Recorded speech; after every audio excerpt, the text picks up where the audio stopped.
Hello students, welcome to our channel Science Zone by Usha Chand. In this video, we will learn the chapter 1 of class 8, that is crop production and management. But we all know that we all need food. Why do we need food? We need food for the energy. With the help of that energy, all organisms carry out their all living processes like the respiration, digestion, excretion, etc. The sources of food are both plants and animals.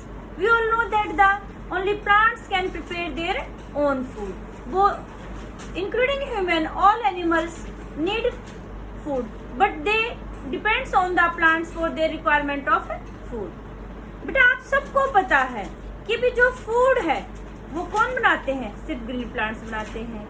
फिर आप food, जैसे हमारी population increase हो रही है तो उसकी food की डिमांड भी बढ़ती जा रही है.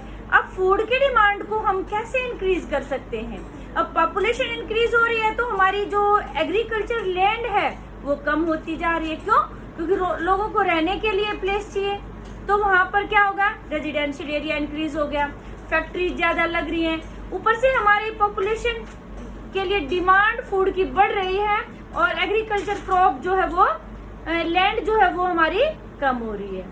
तो फिर हमारे सामने बहुत सारी जो है चैलेंजेस आ गए कि भी हम अपने क्रॉप प्रोडक्शन को कैसे इंक्रीज कर सकते हैं. इसके लिए हम डिफरेंट प्रैक्टिसेस यूज करेंगे कि भी how can we increase our crop production. Okay, then question arise, what is crop?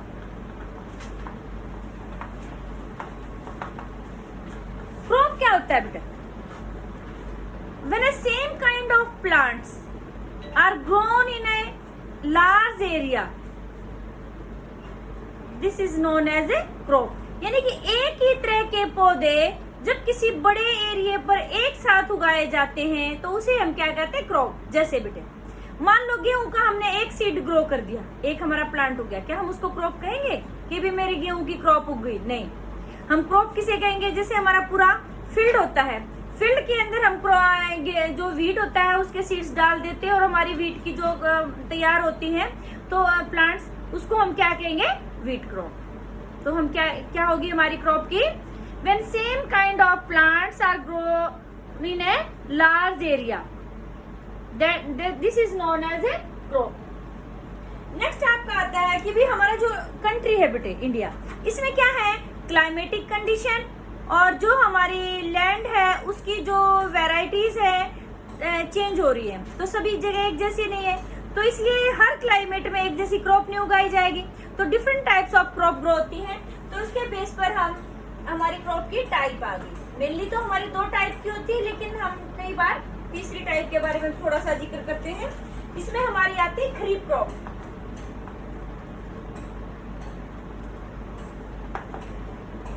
और हमारी रबी क्रॉप.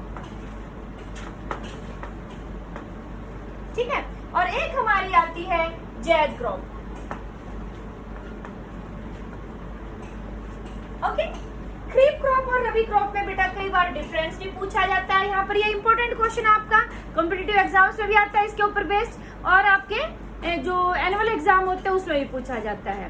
कई बार क्या देते हैं कि क्रॉप का नाम दे देते हैं, पूछते हैं कि रबी क्रॉप है या खरीफ क्रॉप है, या फिर क्या देते हैं give 2 examples of rabi crop और खरीफ क्रॉप, या फिर उनका सीजन पूछ लेते हैं कि कौन से सीजन में कौन सी क्रॉप है ग्रो होती है. तो यहाँ पर हम डिफरेंस करेंगे, उसमें हमारे सारे पॉइंट्स आ जाएंगे. The crops which are grown in a rainy season. Kharif crop में हम लिखेंगे कौन सा सीजन होता है इसके लिए? Rainy season. The crops which are grown in rainy season are known as a kharif crop. The crops which are grown in a winter season are known as a rabi crop. तो यानी कि जो हमारा monsoon season आता है, rainy season, उसमें जो grow की जाती है उनको हम बोलते हैं खरीफ क्रॉप. और जो हमारा सर्दी का मौसम होता है, विंटर सीजन, उसमें ग्रो की जाती है, उनको हम बोलते हैं रबी क्रॉप. ओके बेटे. The time of Rabi crop kharif crop is from a June to September. इसका टाइमिंग क्या होता है? अप्रोक्सीमेटली जून टू सितंबर. और रबी क्रॉप के आपकी जो टाइमिंग होते हैं बेटे approximately October to March. Okay. And third point आप इसमें बता सकते हैं एग्जाम्पल, जो खरीफ क्रॉप। अब देखो बेटे, इसमें रट्टा मारने की जरूरत नहीं, अभी हमने कहा रेनी सीजन। अब आप देखो, आप मोस्टली लोकल एरिया से हैं, तो आप ये देखते हैं कि भी हमारा, क्योंकि इंडिया एग्रीकल्चर जो है कंट्री है, तो उसमें हमने आसपास में सारी क्रॉप्स देखते हैं जो गर्मी के सीजन में, बारिश के सीजन में उगाई जाती। कौन सी? पैडी, मेज, सोगम, ये हमारी कब उगाई जाती है? रेनी सीजन में। और विंटर सीजन में कौन सी उगाई जाती है?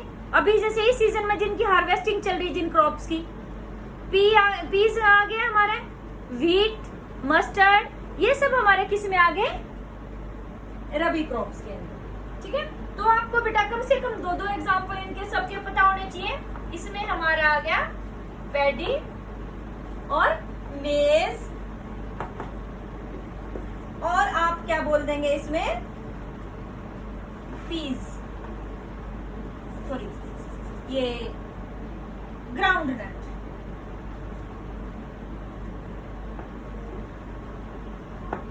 ओके, और आप इसमें जो बोल देंगे एग्जांपल्स आपके फिर क्या क्या आ गए?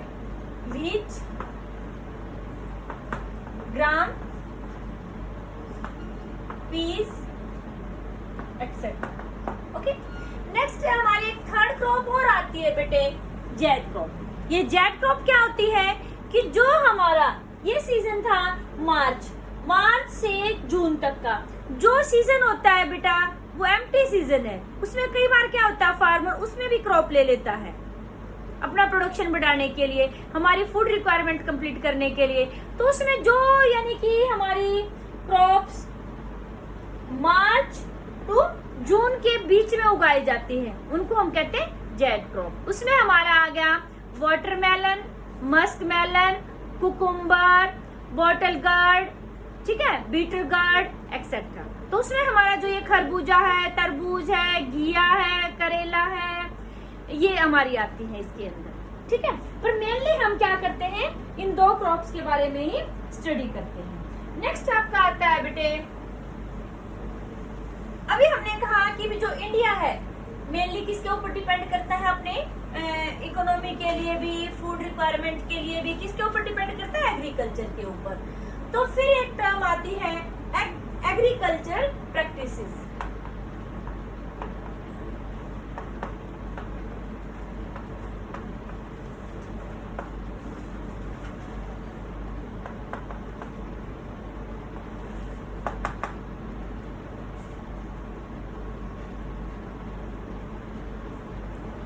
What are the agriculture practices? These are the series of steps used by a farmer from cultivation of soil or preparation of soil up to the harvesting of the crop.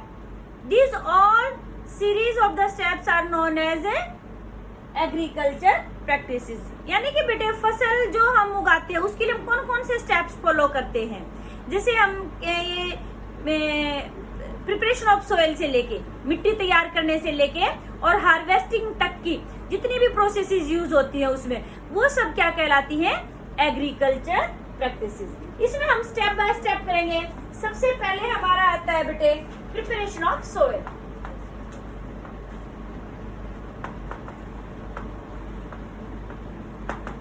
Okay, second step हमारा आता है sowing, और third step हमारा आता है adding manure and fertiliser.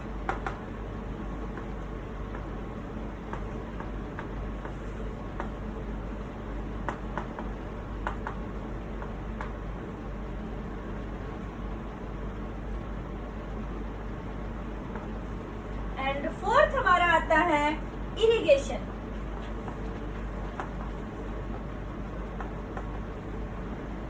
And fifth हमारा आता है बेटे protection from weeds.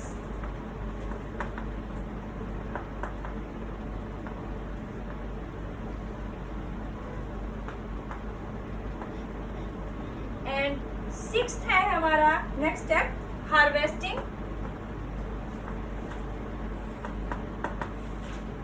And last step है जो हमारा स्टोरेज।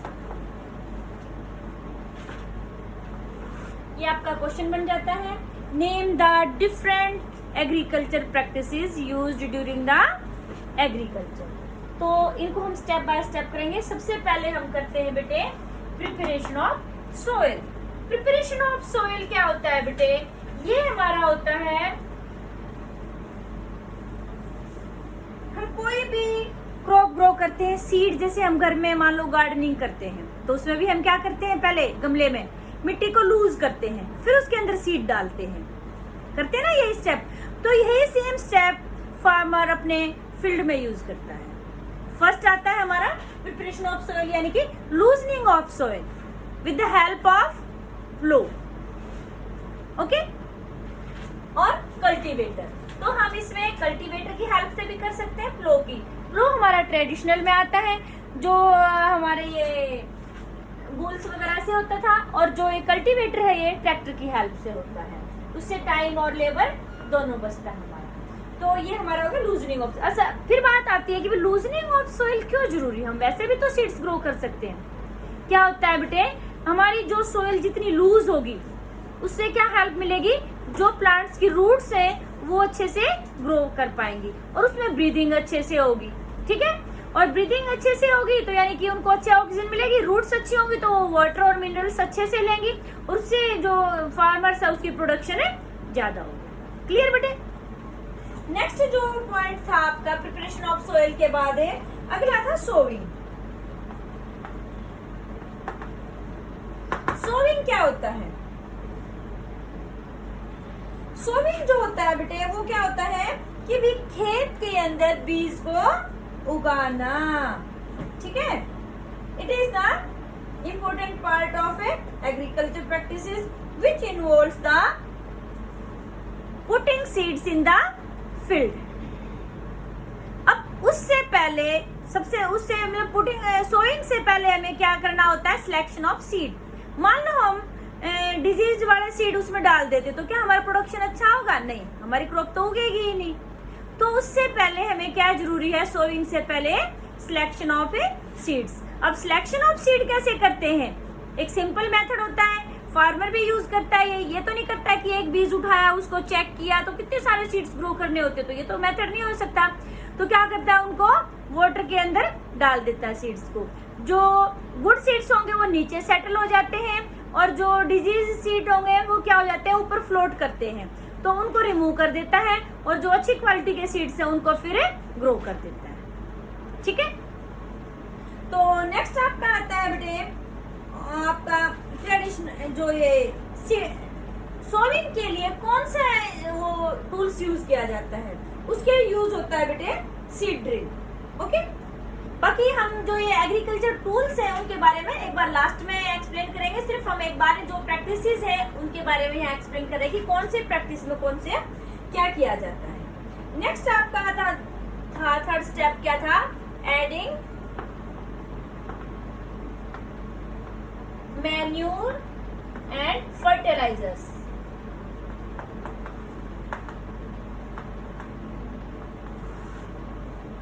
बेटे आप छोटी क्लासेस से पढ़ते आ रहे हैं कि भी जो प्लांट्स हैं अपने मिनरल्स न्यूट्रिएंट्स कहाँ से लेते हैं, सोइल से लेते हैं। अब सोइल में मिनरल्स और न्यूट्रिएंट्स कहाँ से आते हैं, दोबारा से रिसाइकलिंग होती है न्यूट्रिएंट्स की। बार बार हम जो फील्ड है उसमें सेम क्रॉप ग्रो कर रहे हैं तो न्यूट्रिएंट्स की डेफिशिएंसी हो जाती है, हमारा क्रॉप प्रोडक्शन डिक्रीज हो जाता है। तो क्रॉप प्रोडक्शन इंक्रीज करने के लिए उसकी फर्टिलिटी को मेंटेन करने के लिए फार्मर क्या करता है, उसमें टाइम टू टाइम क्या डालता है, मैन्योर्स एंड फर्टिलाइजर्स। तो क्यों डाले जाते हैं, to increase the fertility of a soil, okay. तो ये हमारा स्टेप था एडिंग मैन्योर एंड फर्टिलाइजर्स। फिर हमारा आता है बेटे कि भी मैन्योर और फर्टिलाइजर्स की में डिफरेंस आता है, इंपोर्टेंट क्वेश्चन है।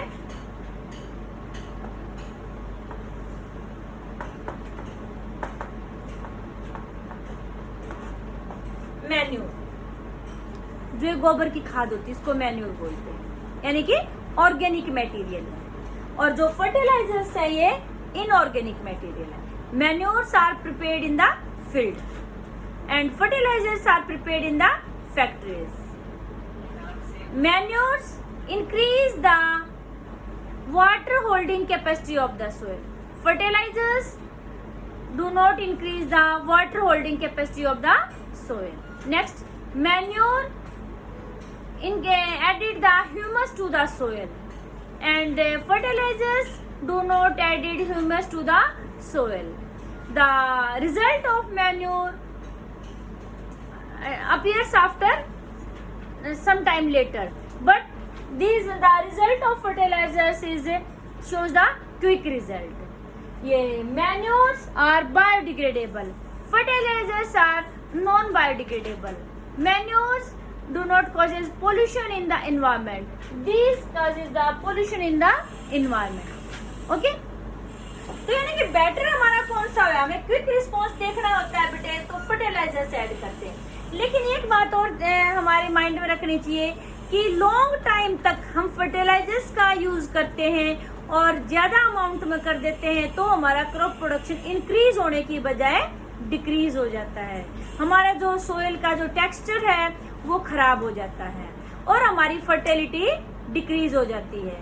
तो इसीलिए हमें बीच में टाइम टू टाइम क्या डालना चाहिए, मैन्योर डालना चाहिए। एक और मेथड होता है बेटे जो हमारी सोइल की फर्टिलिटी इंक्रीज करने का, क्रॉप रोटेशन। क्रॉप रोटेशन क्या होता है कि भी हम सीरियल्स वाली फसलें उगाते हैं, जैसे हमने ये पैडी उगा दिया, वीट उगा दिया, इसके बाद बीच में एक दो बार क्या होता है सेम क्रॉप ना उगा करके लेग्यूमिनस प्लांट्स उगाने चाहिए। लेग्यूमिनस प्लांट्स कौन से, जो पल्सेस वाले दाल वाली फसलें होती हैं। उसमें क्या होता है, आपने छोटी क्लासेस में पढ़ा हुआ, 7th में पढ़ा था ये, कि जो लेग्यूमिनस प्लांट्स होते हैं उनके रूट्स में क्या पाया जाता है, रिजोबियम बैक्टीरिया। वो क्या करता है, नाइट्रोजन फिक्स करता है, नाइट्रोजन अवेलेबल करता है प्लांट्स को।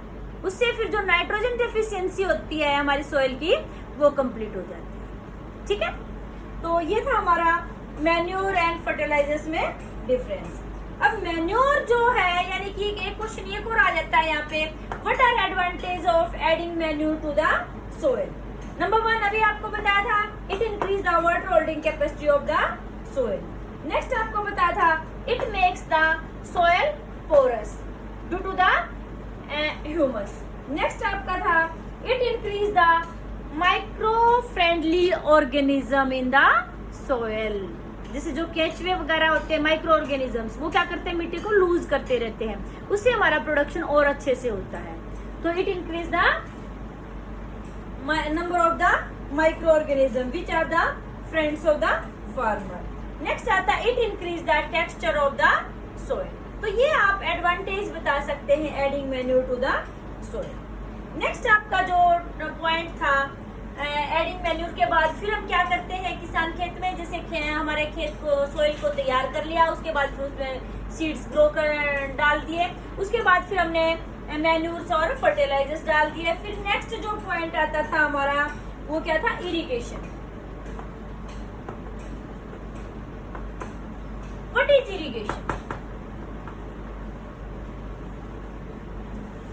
It is the process of supplying water to the crops after a regular interval of time. कि भाई ये नहीं है कि भाई हमने एक बार पानी खेत में सीड डाल दिया और लगातार पानी चलाते रहे, या फिर हमने एक बार पानी डालकर फिर देखा ही नहीं। टाइम टू टाइम हमें अलग अलग सीजन देखना होता है। एक बार स्टार्टिंग में दिया, फिर उसके बाद जो फ्लावरिंग सीजन होता है उससे पहले देते हैं, फिर जो पकने वाला सीजन होता है हार्वेस्टिंग से थोड़ा सा पहले देते हैं। तो यानी कि process of supplying water to the crops after regular interval of time is known as irrigation, यानी कि जिसको हम हिंदी में सिंचाई कहते हैं। फसल को जो पानी देने की प्रोसेस होती है टाइम टू टाइम, तो उसको हम क्या कहेंगे, इरिगेशन। नेक्स्ट आपका आता है सोर्सेज ऑफ इरिगेशन। तो इरिगेशन के सोर्सेज हमारे उसमें आ गए हैं,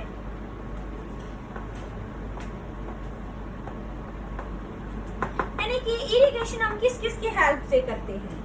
तो उसमें हमारा आता है वेल्स और कैनाल्स, यानी कि कुएं जो हैं, नहरें हैं, पॉन्ड्स हैं, और क्या आता है, लेक्स, रिवर्स, डैम्स एक्सेट्रा। ठीक है, तो ये हमारे आगे बेटे सोर्सेज ऑफ इरिगेशन, यानी कि जो हमने इरिगेशन करते हैं वो किस किस की हेल्प से करते हैं, कहाँ से हमें वाटर मिलता है उसके। फिर नेक्स्ट आता है methods of irrigation. Next step हमारा क्या है, मेथड्स ऑफ इरिगेशन।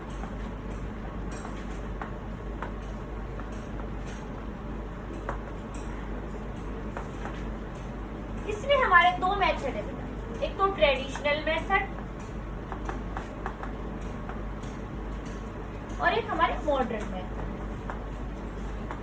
ठीक है, ट्रेडिशनल मतलब जो पुराने टाइम से यूज होते आ रहे हैं हमारे कंट्री में, और मॉडर्न मेथड जो हम आजकल यूज करते हैं। तो ट्रेडिशनल मेथड में हमारे आते हैं मोट या फिर पुली सिस्टम भी बोलते हैं।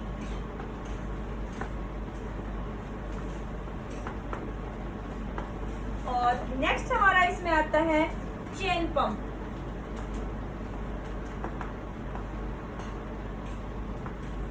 ठीक है, और नेक्स्ट इसमें आता है हमारा ढेकी, और लास्ट है हमारा लीवर सिस्टम या रेहेट भी बोलते हैं।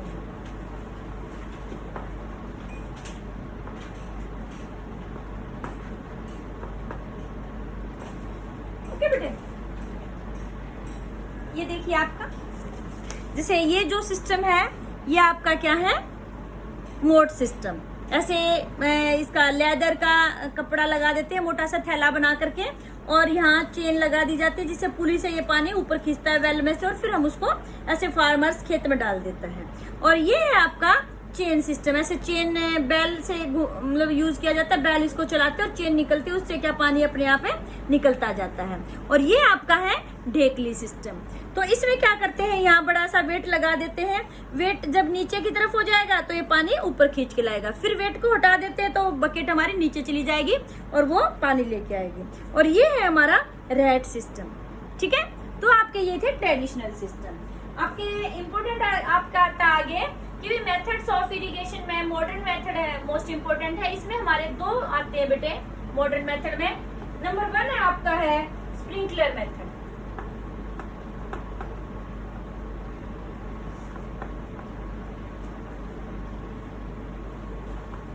स्प्रिंकलर सिस्टम, और सेकंड है ड्रिप सिस्टम। जो स्प्रिंकलर सिस्टम है बेटे, जहां पर एग्रीकल्चर जो हमारी लैंड है बेटे वो अनइक्वल होती है, एक जैसी नहीं है। जैसे इक्वल होगी तो हमने मान लो शुरू में पानी डाल दिया, वो पूरे उसमें से फैल जाता है। जब अनइक्वल लैंड होगी तो क्या होगा, जहाँ ज्यादा गड्ढा है वहां पानी इकट्ठा हो जाएगा, जो ऊपर है तो वहां पानी पहुंच नहीं पाएगा।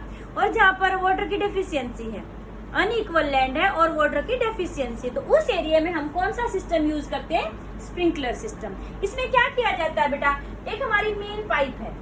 ठीक है, मेन पाइप में क्या करते हैं, जो वर्टिकल छोटे छोटे ऐसे पाइप्स लगा दिए जाते हैं। ठीक है, उसके ऊपर रोटेटिंग नोजल लगाई जाती है। क्या होता है, मेन पाइप में वर्टिकल पाइप लगाए जाते हैं, ऐसे खड़े वाले पाइप। एक मेन पाइप आ गई, मेन पाइप में ऐसे खड़े वाले पाइप्स लगा दिए। ठीक है, उनके ऊपर रोटेटिंग नोजल लगाई जाती है। जब हम उसके अंदर प्रेशर से पानी सप्लाई करते हैं, वाटर सप्लाई करते हैं, तो क्या होता है कि जो हमारी नोजल होती है वो रोटेट करती है, और पानी जो होता है जैसे ऐसे लगता है कि रेन हो रही है, तो ऐसे रेनिंग की तरह से पानी हमारी क्रॉप्स के ऊपर गिरता है। समझ में आई आपको? तो ये हमारा होता है स्प्रिंकलर सिस्टम, जिसको हिंदी में या फिर इंग्लिश में फाउंटेन सिस्टम भी बोलते हैं। आपने देखा हो तो कभी किसी क्रॉप्स में। ये मोस्टली जैसे हमारे ये वाटरमेलन, ये खरबूजा वगैरह, तरबूज वगैरह की जो खेती होती है, बेल वाली जो उगाते हैं, जैद ग्रुप वाली, तो वहां पर ये स्प्रिंकलर सिस्टम यूज किया जाता है। नेक्स्ट आपका आता है बेटे ड्रिप सिस्टम। ये सबसे अच्छा मेथड है ड्रिप सिस्टम। इसमें बिल्कुल आपसे पूछा जाए कि इरिगेशन का बेस्ट मेथड कौन सा है, तो आप कौन सा मेथड बताएंगे, ड्रिप सिस्टम। इसको क्यों बोलते हैं, क्योंकि इसमें वेस्टेज ऑफ वाटर बिल्कुल भी नहीं होती है। इसमें क्या किया जाता है कि भी जो वाटर होता है ड्रॉप बाय ड्रॉप उसकी जो प्लांट्स है उसकी रूट्स में जाके गिरता है, तो इसीलिए इसका नाम क्या डाला गया है, ड्रिप सिस्टम। इसमें क्या करते हैं बेटे कि जो मेन पाइप होती है, मेन पाइप में से नीचे और पाइप लगाई जाती है और नीचे जमीन में दबाई जाती है, जहाँ हमारे प्लांट्स होते हैं उसकी रूट्स के पास जाके निकलती है वो पाइप, और वहां पे ड्रॉप बाय ड्रॉप है वो पानी उसकी रूट्स में जाके गिरता है और पानी की वेस्टेज बिल्कुल नहीं होती है। तो बेस्ट मेथड हमारा कौन सा हो गया? Drip system. ये कहाँ यूज किया जाता है? गार्डन्स में, ट्रीज में, जो फ्रूट्स प्लांट्स हैं वहां पर ये यूज किया जाता है। नेक्स्ट हमारा टॉपिक था, अगला जो स्टेप था इरिगेशन में, वो क्या था? Protection from weeds. फिर हमारा क्वेश्चन आता है, what are the weeds? Weeds क्या होते हैं? The unwanted plants grows along with our crop. जो हम फसल उगाते हैं, क्रॉप उगाते हैं, उसके साथ अपने आप जो उग जाते हैं प्लांट्स, उनको हम क्या बोलते हैं बेटे? वीड्स। जैसे हम वीट की फसल उगाते हैं, उसके साथ हमारा बथुआ उग जाता है, तो बथुआ क्या है? वैसे तो हम खाते हैं, आप कहेंगे कि मैम वो तो वेजिटेबल है। नहीं, वेजिटेबल तो है, लेकिन जो हमने क्रॉप उगाई है उसके प्रोडक्शन को अफेक्ट कर रहा है। वो हमने उगाई नहीं है, वो तो अपने आप उगा है। तो अनवांटेड जो प्लांट्स उग जाते हैं अपने आप ही, अननेसेसरी जो प्लांट्स उग जाते हैं, तो उनको हम क्या बोलते हैं? वीड्स। अब उनका रिमूवल क्यों जरूरी है? क्या होगा बेटे कि भी कंपटीशन इंक्रीज हो जाता है वीड्स में और हमारे क्रॉप प्लांट्स के अंदर। किसके लिए? सनलाइट के लिए, न्यूट्रिएंट्स के लिए और स्पेस के लिए। उससे क्या हो जाएगा? जो फार्मर्स है उसका प्रोडक्शन डिक्रीज हो जाएगा। तो इसलिए removal of weeds is necessary for the proper production of A crop. ठीक है? क्यों जरूरी है? क्योंकि जो वीड्स है वो भी किसके लिए कम्पीट करेगी? सनलाइट के लिए भी, स्पेस के लिए भी और न्यूट्रिएंट्स के लिए। अब इसको कैसे रिमूव कर सकते हैं? Some chemicals are used for the removal of the weeds. These chemicals are known as a weedicides. तो जो केमिकल्स यूज किए जाते हैं इसको रिमूव करने के लिए वीड्स को, उनका स्प्रे किया जाता है उनके ऊपर। जो हमारी क्रॉप्स होती है उसको वो अफेक्ट नहीं करते, सिर्फ उन वीड्स को डिस्ट्रॉय करते हैं। तो उन केमिकल्स को बोलते हैं वीडिसाइड्स। एग्जाम्पल आपका 2,4-D हो गया इसमें।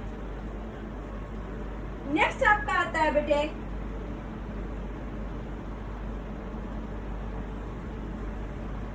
और एक बात और, जैसे हम ये वीडिसाइड्स डालते हैं, एक बात और ध्यान देने योग्य होती है कि भी जो फार्मर्स होता है ये देख करके उसको उनका स्प्रे करना चाहिए जिधर हवा चल रही है। कई बार क्या होता है कि जो वीडिसाइड्स हैं फार्मर्स की हेल्थ को भी अफेक्ट कर सकते हैं, डेथ भी हो सकती है फार्मर्स की। तो बहुत ही केयरफुली इनका वीडिसाइड्स का यूज करना चाहिए। नेक्स्ट आपका जो स्टेप था वो क्या था? हार्वेस्टिंग।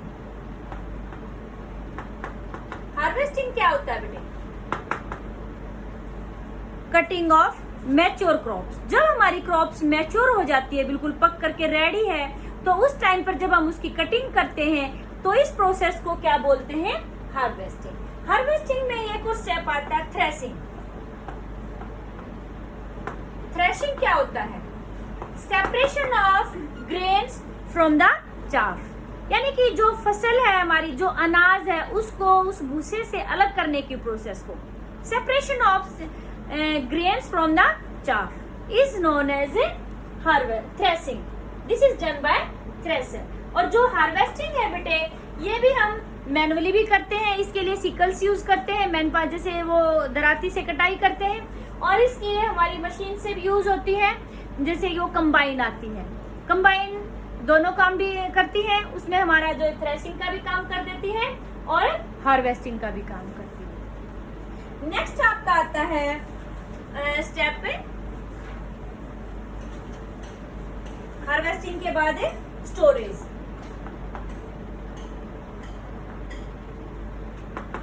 अब देखो बेटे, आपने खेत में बहुत मेहनत की, न्यूट्रिएंट्स भी खूब डाले हैं, अच्छे से उसकी हार्वेस्टिंग भी की है, और जो हमारे ग्रेन्स आए हैं, अनाज जो आया है उसको ऐसे ही हमने खुले में छोड़ दिया, वहां पर मॉइस्चर भी आ रहा है, इंसेक्ट्स भी आ रहे हैं, रेट्स वगैरह भी आ रहे हैं, वो हमारे जो है उसको हमने स्टोरेज प्रॉपरली नहीं की, तो क्या हो जाएगा? हमारे जो ये ग्रेन्स है ये क्या हो जाएंगे?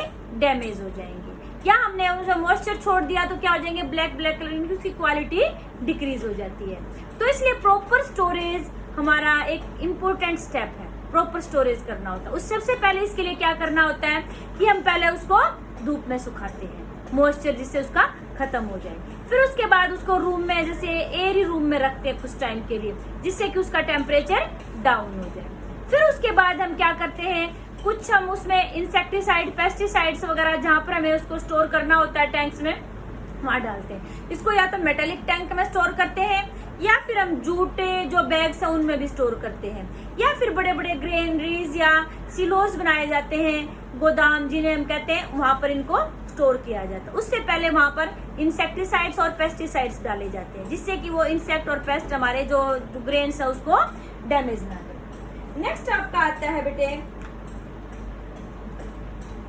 एक और पॉइंट है इसमें, एनिमल हस्बेंड्री। एनिमल हस्बेंड्री क्या होता है कि भी जो एनिमल्स हैं उनको पालना, एग्रीकल्चर के लिए भी और अपने फूड के लिए भी। तो ये प्रोसेस क्या कहलाती है? एनिमल हस्बेंड्री, पशुपालन जिसको आप कहते हैं। फिर हमारा टॉपिक था, अभी हमने कहा था कि भी आपके जो टूल्स होते हैं, टूल्स ऑफ एग्रीकल्चर।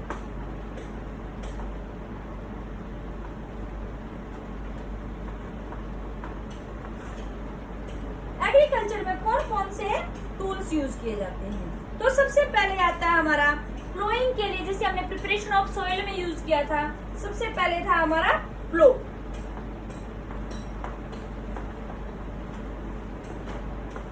प्लो क्या होता है बेटे? ये वुडन का बना होता है और आगे इसमें क्या होता है कि ये एक मेटल की बनी होती है ऐसे ट्रायंगुलर शेप की, वो हमारी सोइल को ऐसे फाड़ देती, बिल्कुल लूज करते चली जाती है।